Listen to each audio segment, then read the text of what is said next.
the crimson puddle expanding across the pristine linoleum of St.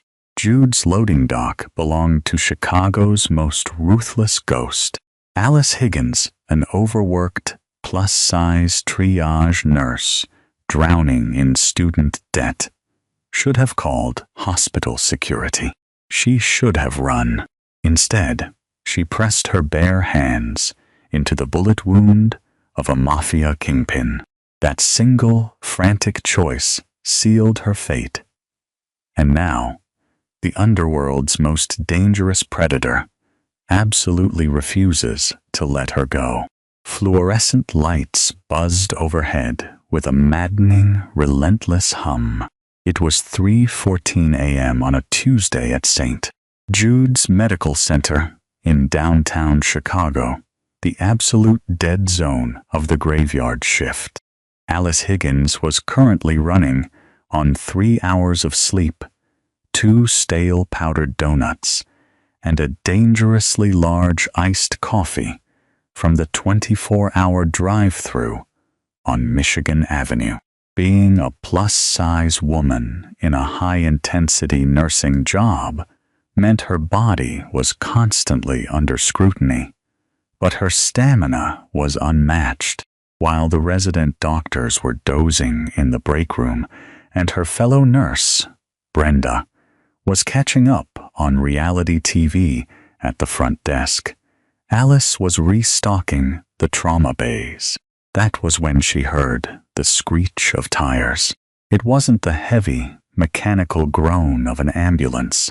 It was the sharp, aggressive squeal of performance tires burning rubber on the wet asphalt of the ambulance bay. She dropped the stack of saline bags she was holding and rushed toward the double doors. A sleek, black, heavily tinted SUV, an armored Cadillac Escalade, judging by the reinforced door frames, slammed into park. Before the vehicle even fully stopped, the back doors flew open. 2 men in tailored, dark suits dragged a third man out. "Get a gurney now," one of the men roared. He had a thick Italian-American accent, his eyes wild and desperate. Alice didn't hesitate. Training took over. She kicked the brake release on a nearby stretcher and shoved it out the sliding glass doors into the freezing Chicago wind. "Lift him on 3, she commanded, not caring that these men looked like they could snap her neck with 2 fingers. 1, 2, 3. They dumped him onto the mattress. The man was massive, at least 6'3", with broad shoulders that strained against his ruined, blood-soaked dress shirt. His face was pale, his jawline sharp and clenched in absolute agony. Dark hair fell over his forehead, slick with cold sweat. "What happened?" Alice barked, grabbing the rails and pulling the heavy stretcher inside. He caught 2 in the abdomen. High caliber. "Don't ask questions, sweetheart. Just fix him," the second man growled, stepping into the glaring light of the ER. She noticed the unmistakable bulge of a shoulder holster beneath his blazer. "I need a name and blood type," Alice demanded, ignoring his weapon. "And don't call me sweetheart." "Leo, O negative," the first man said. His name was Matteo, she would later learn. He handed her a wad of cash. $100 bills stained with crimson. "No paperwork, no cops.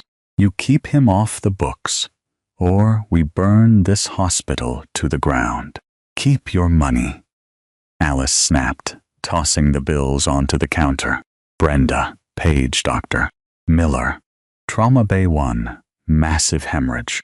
She wheeled Leo into the trauma bay and grabbed a pair of trauma shears, slicing his ruined Prada shirt straight down the middle. His chest was covered in dark ink. Intricate tattoos sprawling across thick muscle. But her eyes locked onto the 2 puncture wounds on his right side, just below the rib cage. Blood was pulsing out in a terrifying rhythmic flow, arterial bleeding.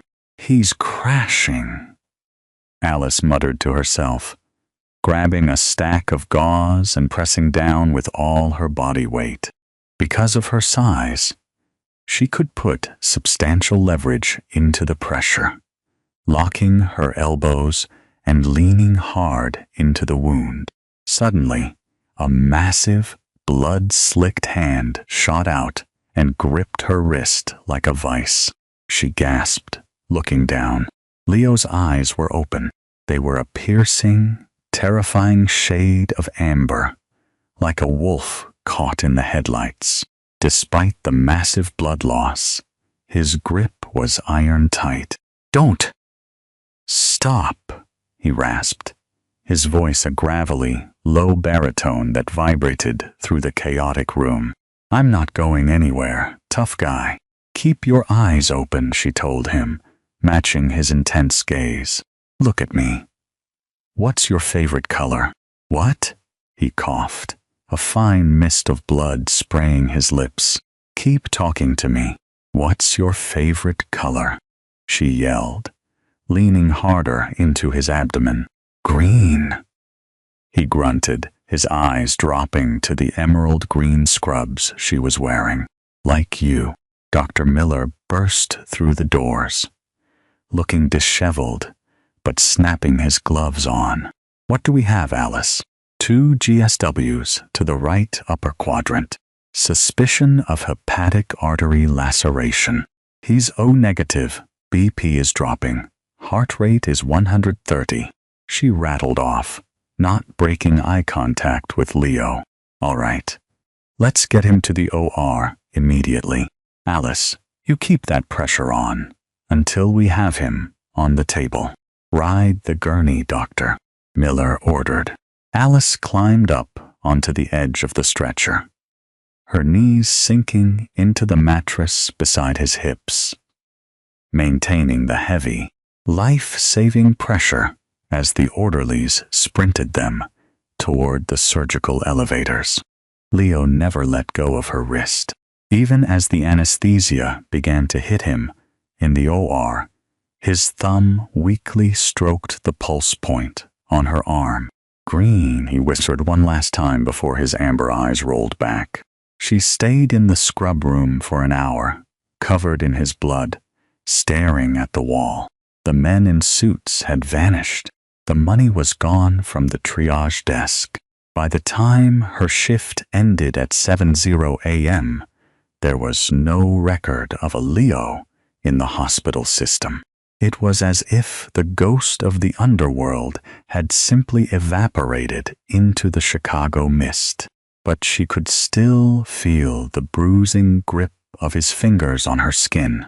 4 days later, the adrenaline of that night had entirely faded, replaced by the crushing reality of her existence. Alice lived in Pilsen, in a cramped, third-floor walk-up apartment that smelled perpetually of boiled cabbage and damp drywall. Her landlord, Mr. Henderson, was a sleazy man who liked to look at her with hungry, calculating eyes whenever she was late on rent, which was often. Rent was due on the first, Alice, Henderson sneered, leaning against her doorframe on a gloomy Friday afternoon. She had just woken up from a post-shift nap. "I told you, I get paid on Tuesday. You'll have it then, plus the late fee," she said, pulling her oversized cardigan tighter around her body. "Maybe we can work something out," he suggested, taking a step into her apartment, his eyes raking over her curves in a way that made her skin crawl. Before she could threaten him with the pepper spray she kept on the console table, a heavy, leather-gloved hand clamped down on Henderson's shoulder. "The lady," said Tuesday. A cold voice echoed in the hallway. Henderson spun around, his face draining of color. Standing there was Mateo, the panicked man from the hospital. He looked completely different now. Composed, terrifying, wearing a charcoal three-piece suit. Behind him stood two other men, built like brick walls. "Who the hell are you?" Henderson squeaked. Mateo didn't answer.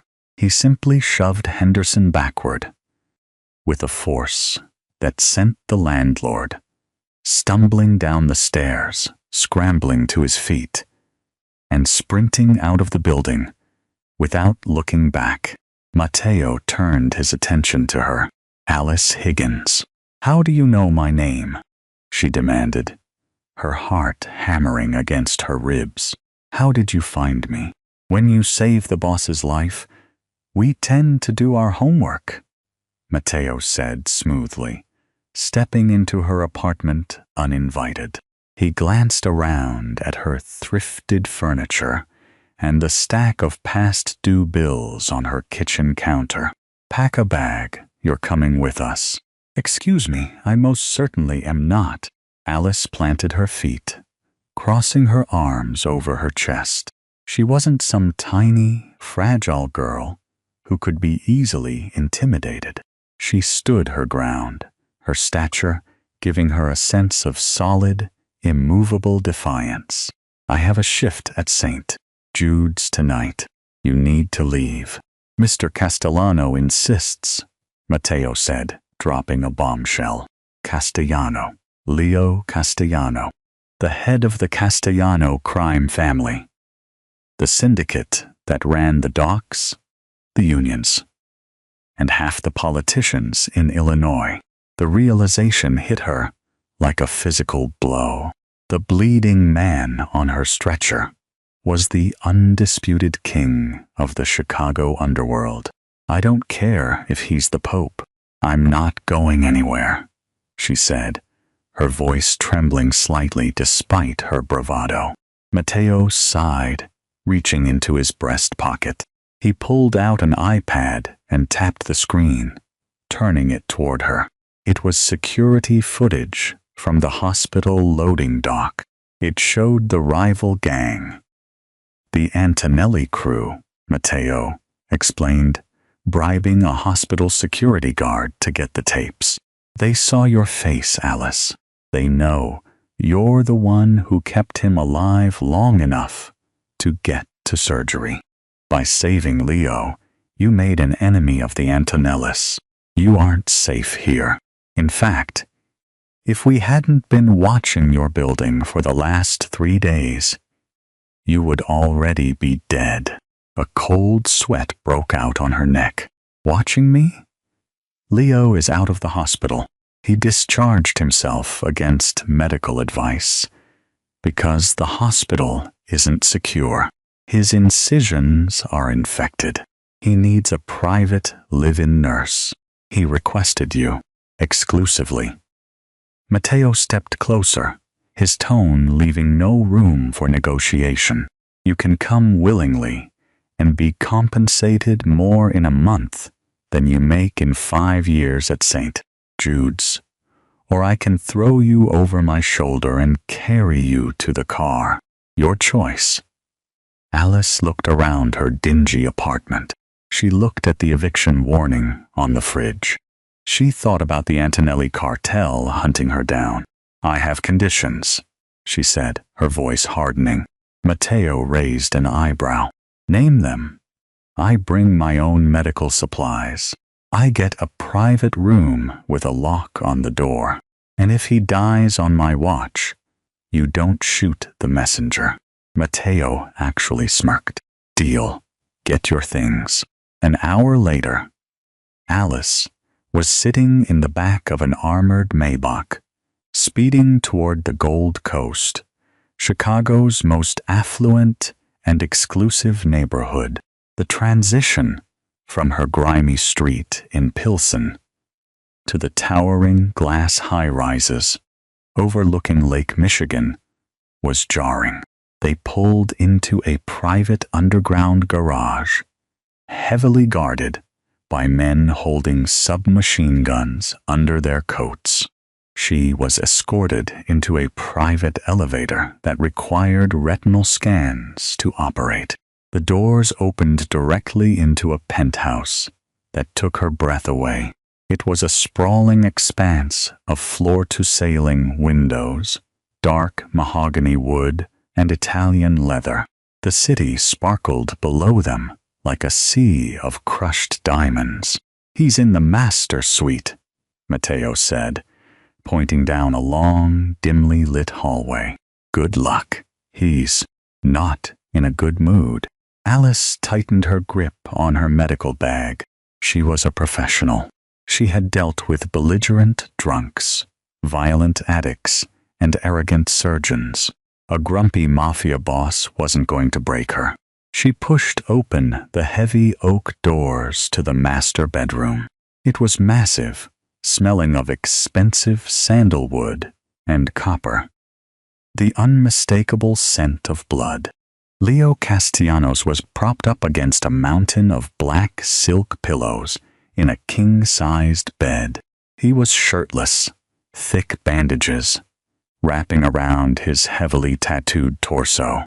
His skin was pale, bathed in a sickly sheen of sweat, but his amber eyes were sharp, locking onto her the second she entered the room. "You took your sweet time, nurse," he rasped, his voice low and dangerous. "Traffic was awful, Mr. Castellano.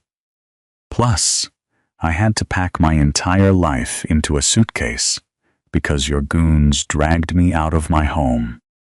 She shot back, walking straight to his bedside and dropping her bag on a glass side table. He chuckled, a dark rumbling sound that ended in a sharp wince of pain. "You have a smart mouth. I remembered that about you." "Let's see the damage," Alice ordered, snapping on a pair of blue nitrile gloves. She didn't wait for his permission. She reached out and gently peeled back the edge of his dressing. The surgical wounds were inflamed, angry red at the edges, and warm to the touch. The start of a serious infection. "You're an idiot for leaving the hospital," she told him, fetching antiseptic and fresh gauze from her bag. "I leave my life in the hands of strangers. I end up in a body bag," Leo said, his eyes tracing her face, then slowly dragging down her body. It wasn't the sleazy look her landlord gave her. It was calculating, intense, and surprisingly, appreciative. "I trust you. You didn't run when you had the chance. I was doing my job. You were meant to be mine," he murmured, the fever making his words heavy and possessive. "I told Matteo, only you, the green-eyed angel.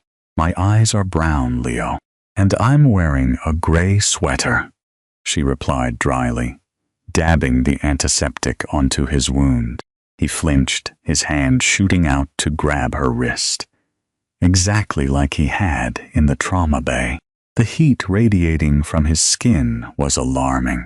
"Don't get smart with me, Alice. Then don't get infected on my watch, boss."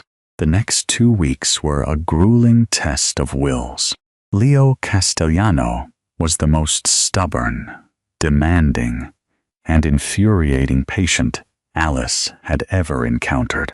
He refused pain medication because it dulled his senses, insisted on taking phone calls with his capos while she was trying to change his IVs, and constantly tested her boundaries. But underneath the Mafia kingpin exterior, there was an undeniable magnetic pull between them. Living in the penthouse was like living in a high-tech fortress. Alice had her own luxurious suite, a chef who cooked anything she desired, and unrestricted access to a massive library. But she was not allowed to leave. The Antonelli threat was still active. She was a bird in a very dangerous, gilded cage. One evening, Leo's private physician, Dr. Gallagher, paid a house call to check on her progress. Gallagher was a thin, elitist man who looked at Alice like she was something scraped off the bottom of his shoe. "Her wound care is adequate, Doctor," Gallagher sneered, checking Leo's chart while she stood in the corner of the master bedroom. "Though I'm surprised you requested a nurse of her proportions, Leo. Normally, you prefer more aesthetic company." The insult hung in the air, heavy and sharp. Her cheeks burned.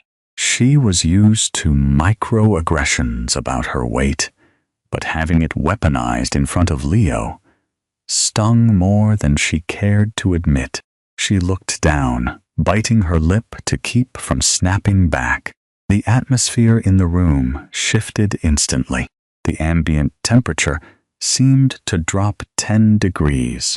Leo, who had been resting with his eyes closed, snapped them open. He pushed himself up, ignoring the strain on his healing abdomen. "What did you just say?" Leo's voice was deadly quiet. It wasn't a yell. It was a lethal promise. Dr. Gallagher swallowed hard, adjusting his glasses. "I merely meant, Mr. Castellano, that she doesn't fit the usual profile of." "Get out," Leo commanded softly. "Leo, I need to check your—" I said, "Get the hell out of my house," Leo roared, the sheer volume rattling the crystal glasses on the nightstand. Matteo materialized in the doorway instantly. "Escort the doctor out," Leo growled, his amber eyes blazing with murderous intent. "And if he ever speaks to Alice, or looks at her with anything less than absolute reverence again, remove his tongue. Are we clear?" "Crystal, boss," Matteo said, gripping the terrified doctor by the arm and dragging him out of the room. Silence fell over the master suite, save for Leo's heavy breathing. Alice stood frozen in the corner, her heart pounding a frantic rhythm. No one had ever defended her like that. Not ever. Men usually looked past her, or used her size as a punchline. Leo Castellano had just threatened a man with mutilation for insulting her body. "Come here," Leo ordered, his voice softening just a fraction, though the dangerous edge remained. She walked slowly to the edge of his bed, her hands trembling slightly. "You shouldn't have elevated your heart rate like that. You'll pop a stitch." He reached out, his large, warm hand wrapping around her waist. He didn't pull away when he felt the softness of her curves. Instead, he pulled her closer, burying his face in her stomach, his arm locking her securely against him. "You are beautiful," he murmured against her sweater, his breath hot through the fabric. "Every inch of you. Don't let a worm like Gallagher make you doubt that for a second." She placed a hesitant hand in his dark, thick hair. It felt incredibly intimate, dangerously domestic. "Leo, I'm your nurse. We can't do this." He tilted his head back, looking up at her. The fever was gone, replaced by a burning, lucid obsession. "You ceased to be just my nurse the moment you moved into my home, Alice. You're under my protection now. You are mine." Before she could process the possessive weight of his words, the deafening sound of shattering glass tore through the penthouse. Alarms shrieked instantly, blaring in red, flashing strobes. The floor-to-ceiling window in the adjacent living room had just been blown inward. Gunfire. Automatic gunfire. "Get down," Leo shouted, tackling her to the floor. His massive body covered hers completely, as bullets ripped through the drywall above their heads, shredding the headboard where he had been resting seconds before. The Antonellis had found them, and the gilded cage was breaking wide open. Deafening bursts of automatic gunfire tore through the pristine silence of the master suite, turning the sanctuary into a lethal meat grinder. Drywall exploded into powdery white dust. Expensive crystal lamps shattered, raining razor-sharp shards across the Persian rug. The sheer concussive force of the assault vibrated through the floorboards, but all Alice could feel was the crushing, unyielding weight of Leo Castellano shielding her body with his own. He didn't hesitate. He hadn't scrambled for a weapon or dived for cover alone. His first instinct, his only instinct, was to throw his massive, healing frame over her. "Keep your head down, Alice." Leo roared over the relentless pop, pop, pop of heavy caliber rounds chewing through the walls. "Your stitches," she screamed back, pressing her face into the floor as a bullet obliterated the mahogany nightstand 3 feet away. "Leo, you're bleeding." She could feel a warm, sticky dampness soaking through the front of his shirt, pressing against her shoulder. The sudden, violent exertion had definitely torn his abdominal sutures. Before Leo could respond, the heavy oak doors of the bedroom were kicked open. She squeezed her eyes shut, bracing for the final, fatal shot. But the voice that boomed through the chaos belonged to Matteo. "Boss, clear the lane." "Moving in," Matteo shouted. He was flanked by 2 guards wielding matte black assault rifles, laying down a punishing, suppressive fire into the living room, pinning the attackers down.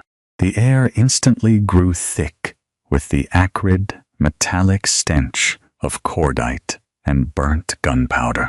Leo grabbed her collar, hauling her up into a crouch with surprising strength for a man actively hemorrhaging. "We move now. Stay attached to my hip, understand? Do not let go of me." "Where are we going?" she gasped, her chest heaving, the adrenaline making her hands shake violently. "Panic room, go."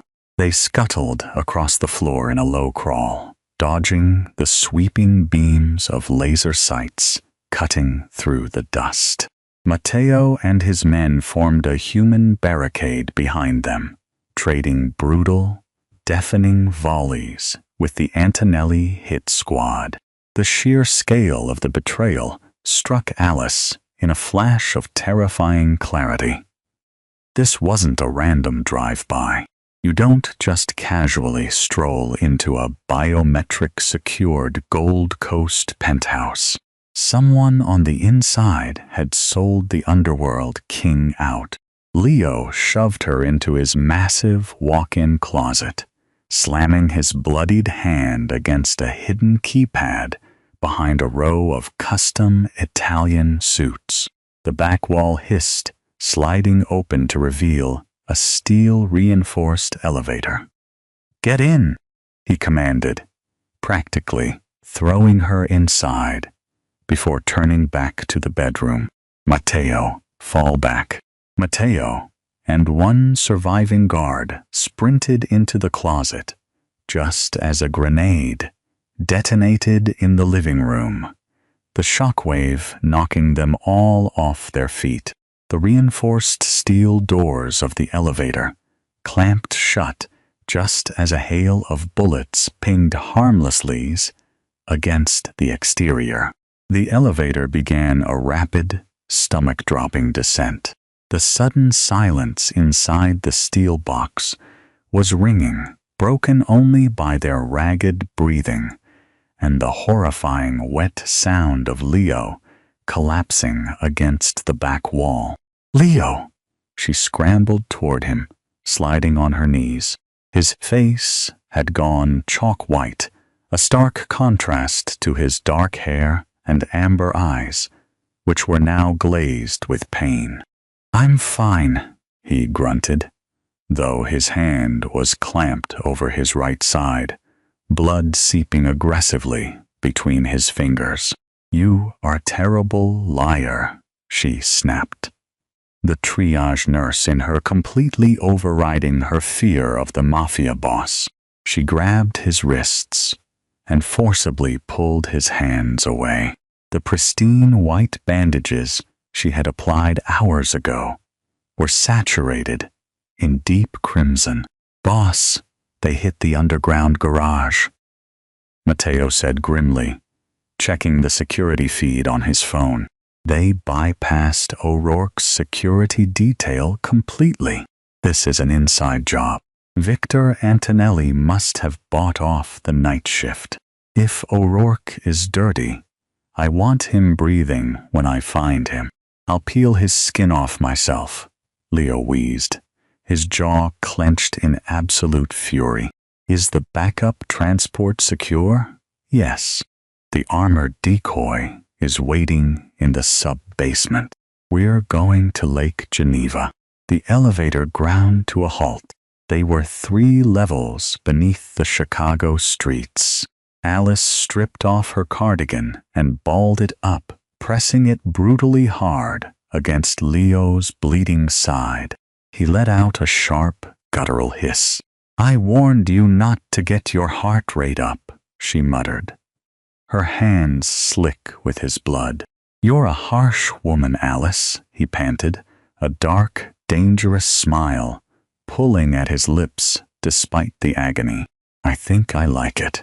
Mateo hauled Leo up by his good side, and they practically carried the boss to a waiting matte black SUV hidden behind a concrete pillar. They piled into the back, and the driver hit the gas, sending them tearing out of a hidden service tunnel into the rainy Chicago night. She kept the pressure on Leo's side for the entire 2-hour drive north toward the Wisconsin border. He drifted in and out of consciousness, his head resting heavy against her chest. In the dim light of the speeding SUV, with a Mafia kingpin bleeding in her arms, Alice realized the terrifying truth. She wasn't just a hostage anymore. She was actively keeping him alive, and God help her, she didn't want him to die. The Lake Geneva safe house wasn't a dilapidated cabin in the woods.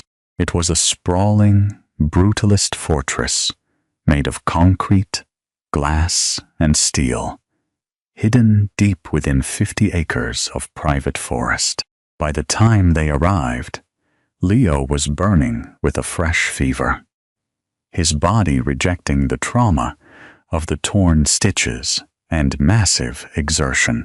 The guards carried him into a makeshift medical bay in the basement.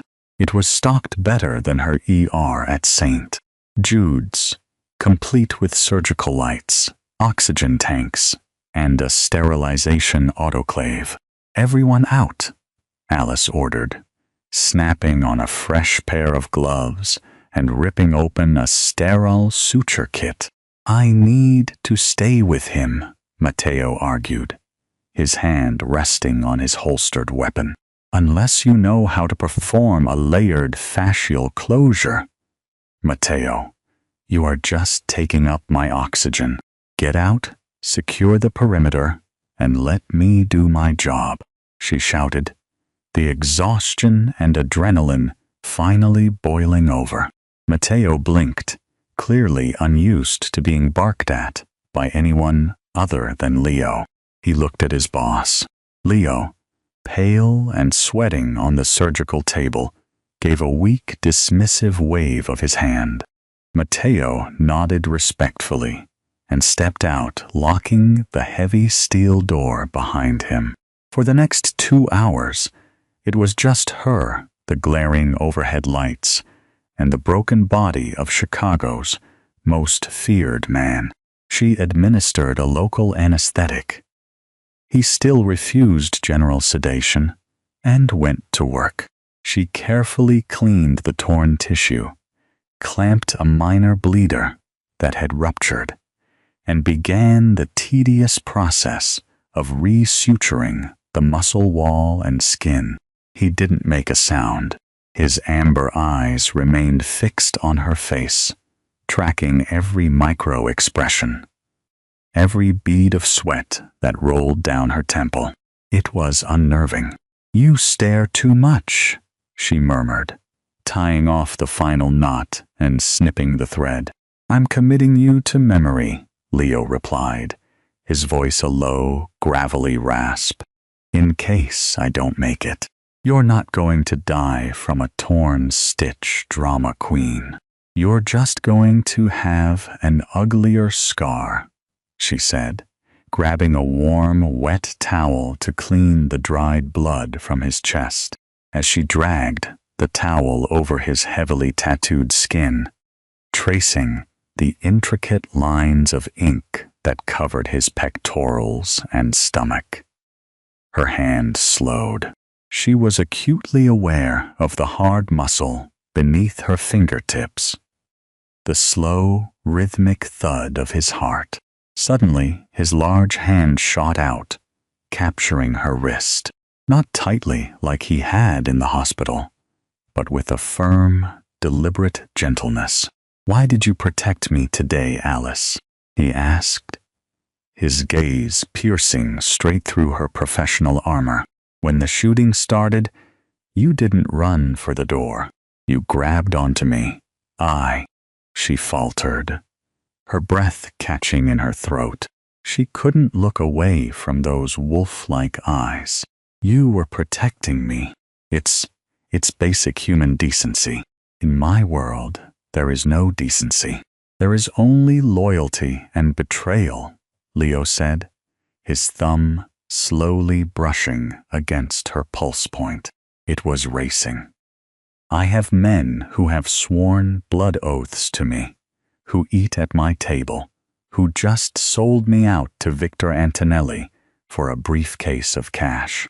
Yet you, a woman I dragged from her home against her will, fought to keep me breathing. I'm a nurse, Leo. I preserve life. Stop hiding behind the scrubs." He challenged softly, pulling her hand down to rest flat against the center of his chest, right over his heart. "You feel that? It beats for you now." The confession hung in the sterile air, heavy and suffocating. Her heart did a violent flip. She had spent her entire life feeling invisible, constantly trying to shrink herself, apologizing for taking up space. But Leo didn't look at her like shy was something to tolerate. He looked at her like she was an absolute necessity, like she was oxygen. "Leo, you're high on adrenaline and blood loss," she whispered, trying to pull her hand away, but his grip remained steadfast. "I am a plus-size girl from Pilsen who can barely pay rent. You are a billionaire crime boss. Whatever this is, it doesn't work. It's a trauma bond. It's a mistake." Leo's eyes darkened, a flash of genuine anger sparking in his gaze. He pulled her forcefully toward him until their faces were inches apart. The scent of sandalwood, sweat, and danger was intoxicating.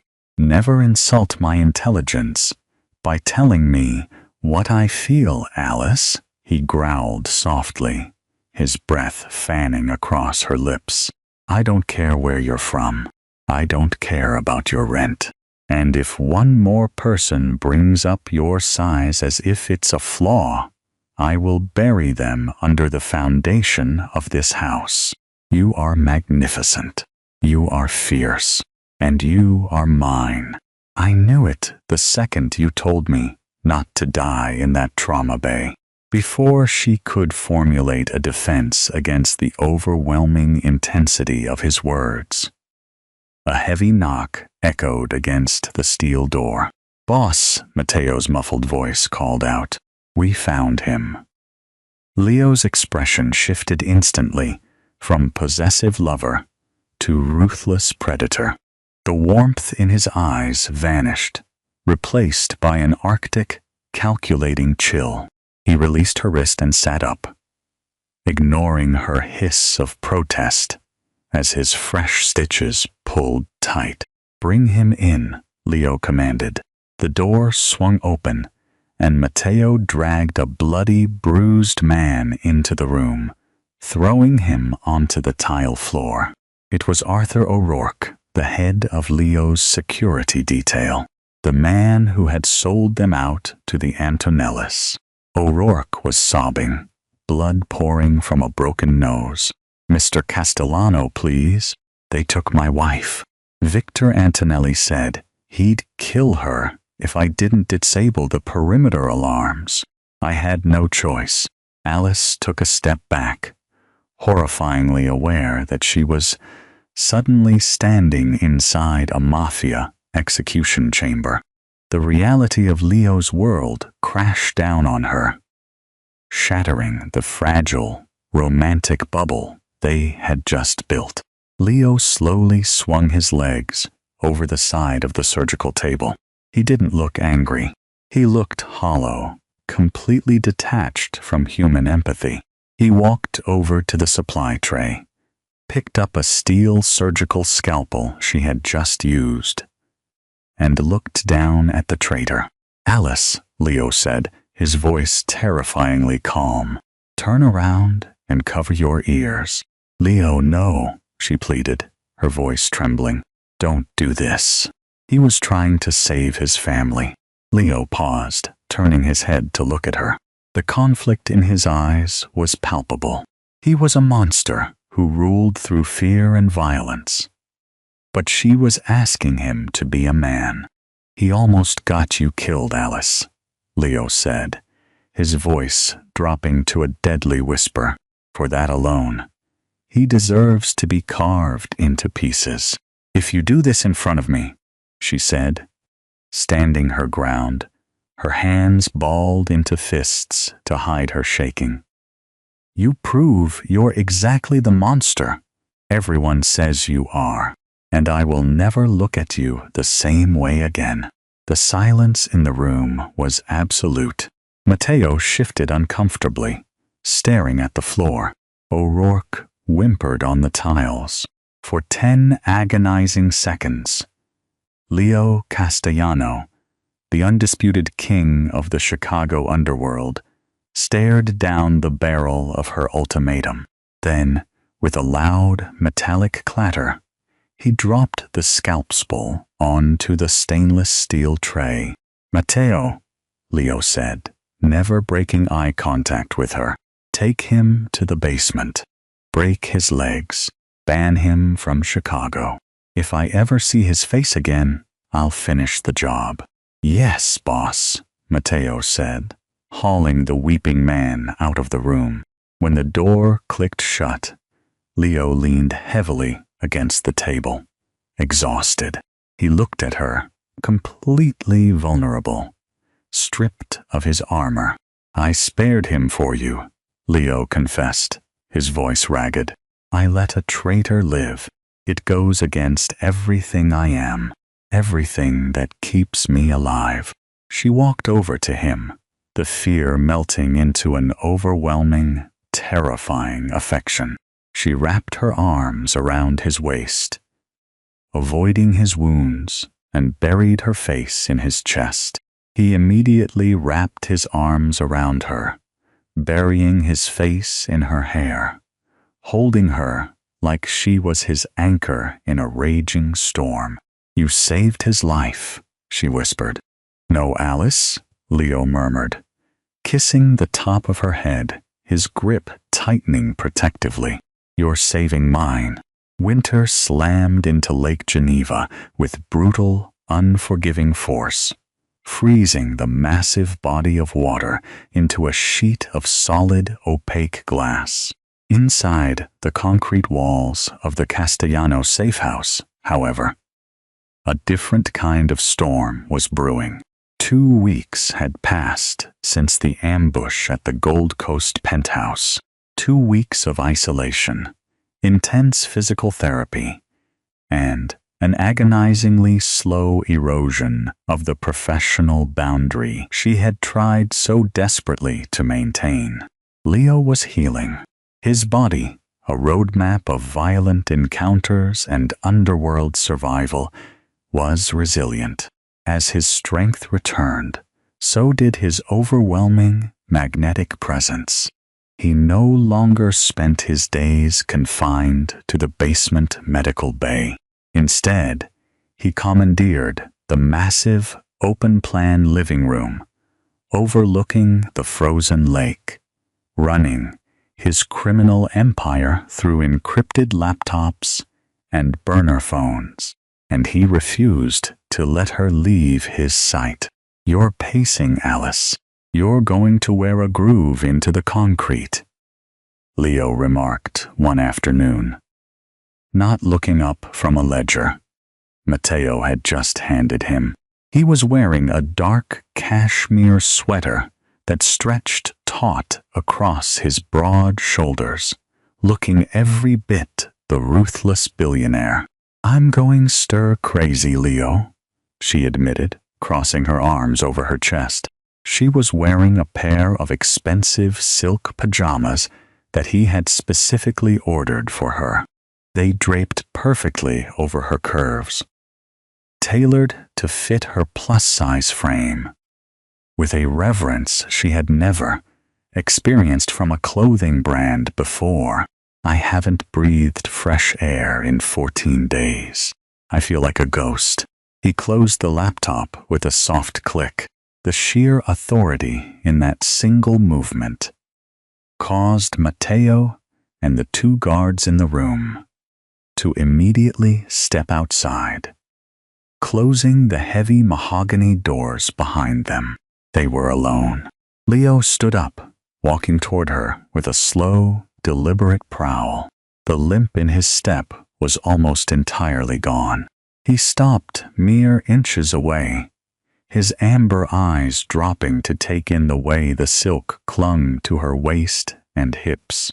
"You are the furthest thing from a ghost," he murmured, reaching out to tuck a stray curl behind her ear.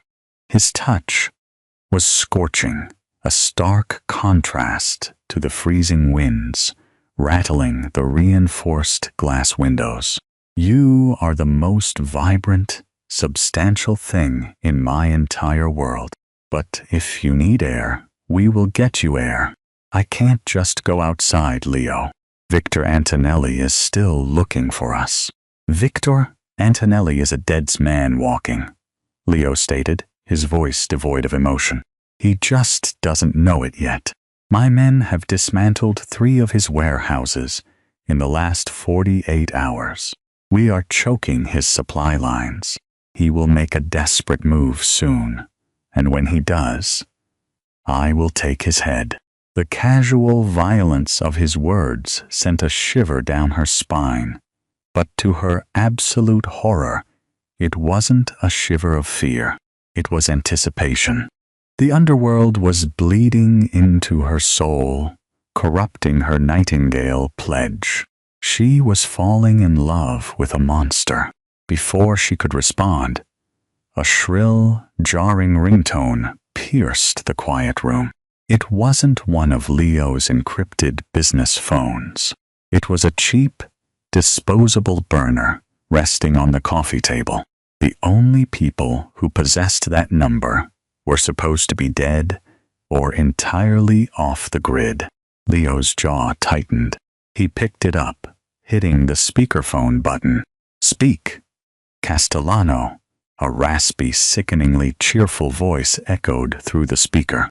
"Victor Antonelli, I hear you're enjoying the snow up north.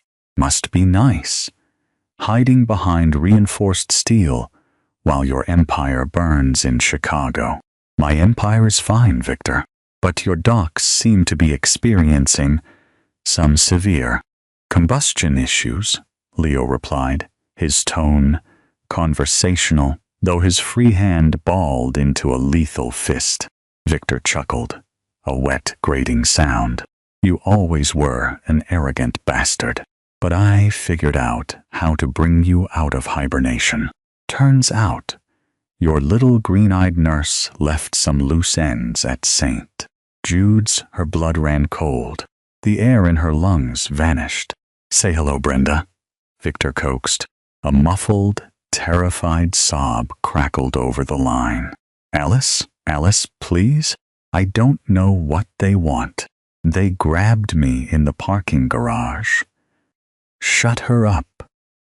Victor snapped in the background, followed by the sickening sound of a backhand strike and Brenda's sharp scream. Don't you touch her, she screamed, lunging for the phone.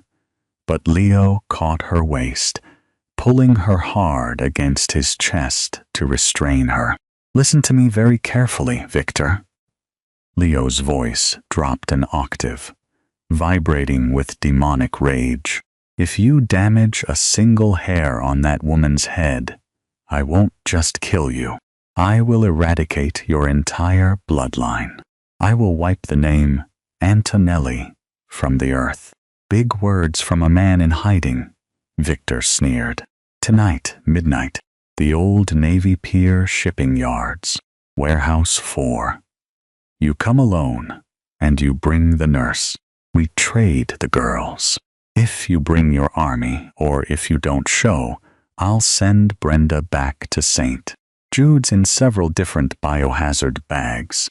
Tick-tock, Leo. The line went dead. She ripped herself out of Leo's grip, her hands trembling violently as she backed away. Tears stung her eyes. Brenda. Oh my God. Brenda has a 4-year-old daughter, Leo. She has a daughter.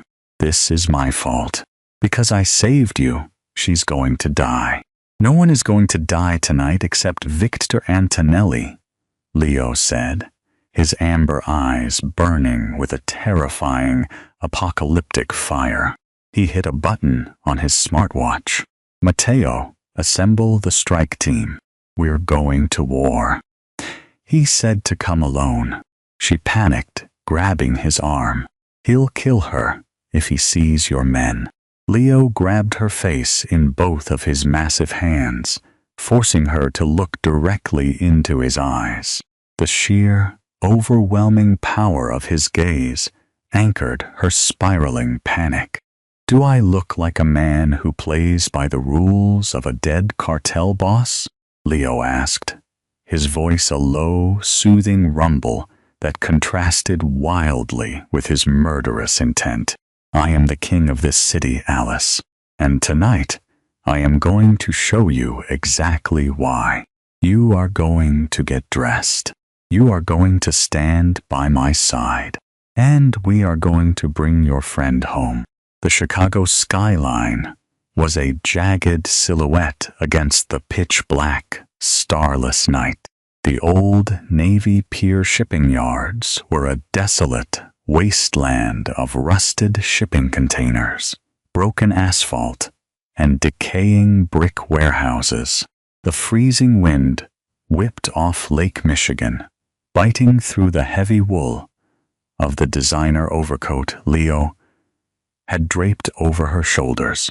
Alice was sitting in the passenger seat of an armored SUV, parked 2 blocks away from Warehouse 4. The engine was off. The interior was pitch black, save for the faint green glow of the tactical monitors. Matteo was operating in the back seat.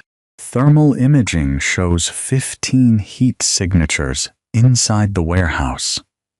Matteo whispered into his headset, his fingers flying across the keyboard. Victor is in the center. He's got the hostage tied to a chair.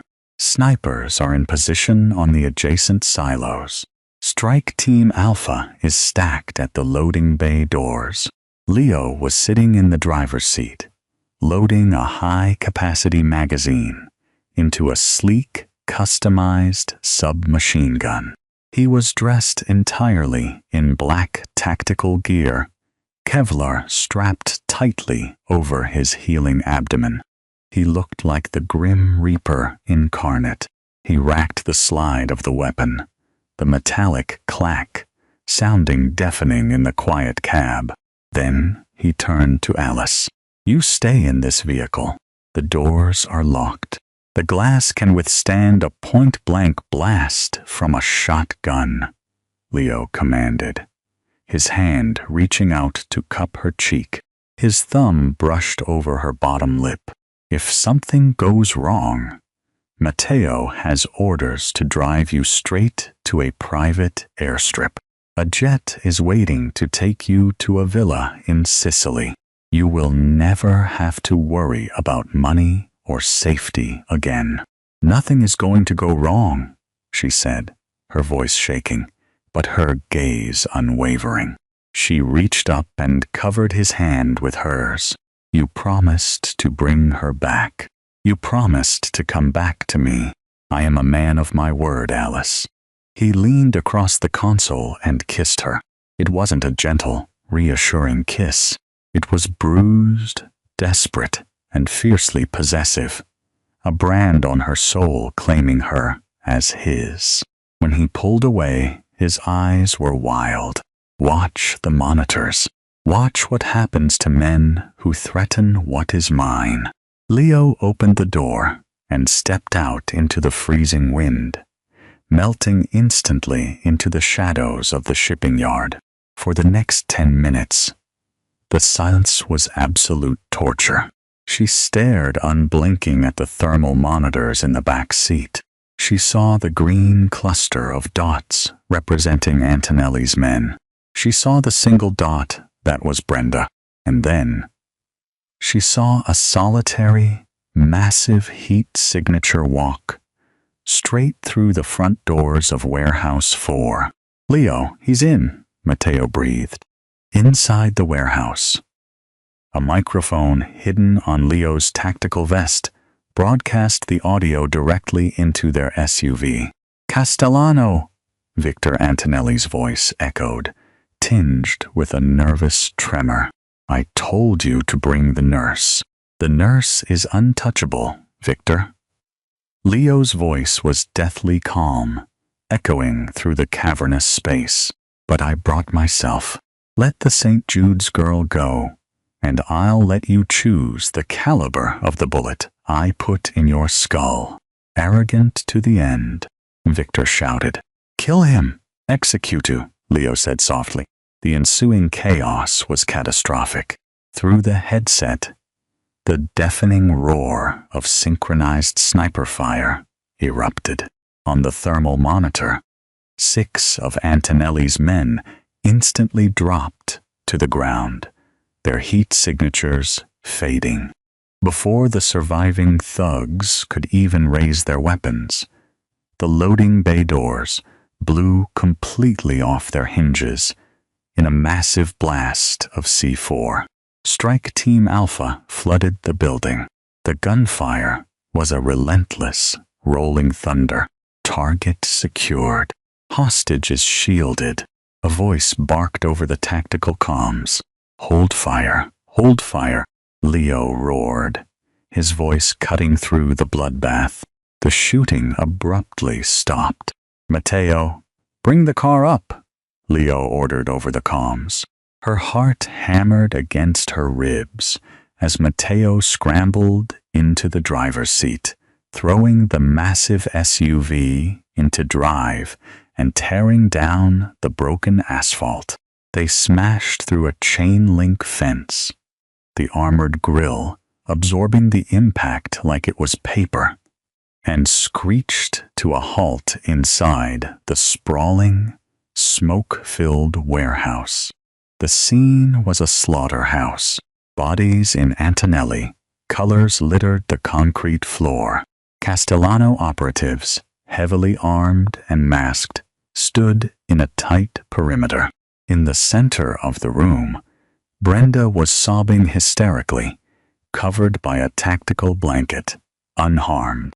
And 10 feet away from her, Victor Antonelli was on his knees. His legs had been shattered by rifle fire. He was bleeding profusely, staring up in absolute terror at Leo, who stood over him like a conquering god. She pushed open the heavy door of the SUV and stepped out into the corded-choked air. "Alice, get back in the car," Matteo yelled, but she ignored him. She walked straight past the dead bodies, straight past the heavily armed Mafia soldiers who parted for her like the Red Sea. She walked until she was standing right beside Leo. Victor looked up at her, coughing blood onto his chin. You're just a fat bitch in scrubs. You caused all this." Leo didn't say a word. He didn't blink. He simply raised his weapon and drove the butt of the heavy rifle violently into Victor's jaw, shattering bone and silencing him instantly. Leo dropped the weapon, letting it hang by its tactical sling, and turned his back on the bleeding cartel boss.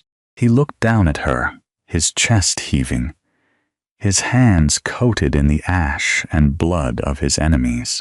He was waiting for her to run. He was waiting for the reality of his monstrous world to finally break her spirit. Instead, she reached out and gently wiped a smear of soot from his cheek. "You got her back," she whispered, her voice echoing slightly in the vast, silent warehouse.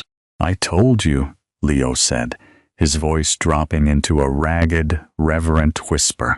"I am the king, but a king is nothing without his queen." He reached into his tactical vest, pulling out an incredibly heavy, breathtakingly beautiful diamond ring that caught the harsh glare of the warehouse halogens. It wasn't a proposal. It was a coronation. He didn't drop to one knee. Mafia bosses don't kneel for anyone. Instead, he took her left hand, his grip steady and unyielding, and slid the massive diamond onto her ring finger. It fit perfectly. "You saved my life in that hospital, Alice. Now you own it. You own me, you own this city, and you own anyone who ever dared to make you feel like you were less than royalty." She looked at the ring, then up into the amber eyes of the most dangerous man in Chicago. The terrified, overworked triage nurse from Pilsen was dead. She had died the moment she pressed her hands into a kingpin's bleeding chest. In her place stood the untouchable matriarch of the Castellano family. "Take me home, Leo," she said softly, intertwining her fingers with his. Leo smiled, a dark, victorious, terrifying smile. He pulled her against his armored chest, kissing her deeply amidst the smoke and ruin of his enemies. Behind them, Matteo raised his pistol to Victor Antonelli's head, and as the final gunshot rang out in the warehouse, sealing their absolute victory, she knew one thing for certain. The Underworld was entirely theirs. Thank you so much for diving into this dark, thrilling Mafia romance. If you loved the intense chemistry, the brutal loyalty, and Alice's journey from an overworked nurse to the undisputed queen of the Underworld, please hit that like button. Don't forget to share this video with your fellow romance junkies and subscribe to the channel for more gripping, heart-pounding stories of dangerous men and falling hopelessly in love.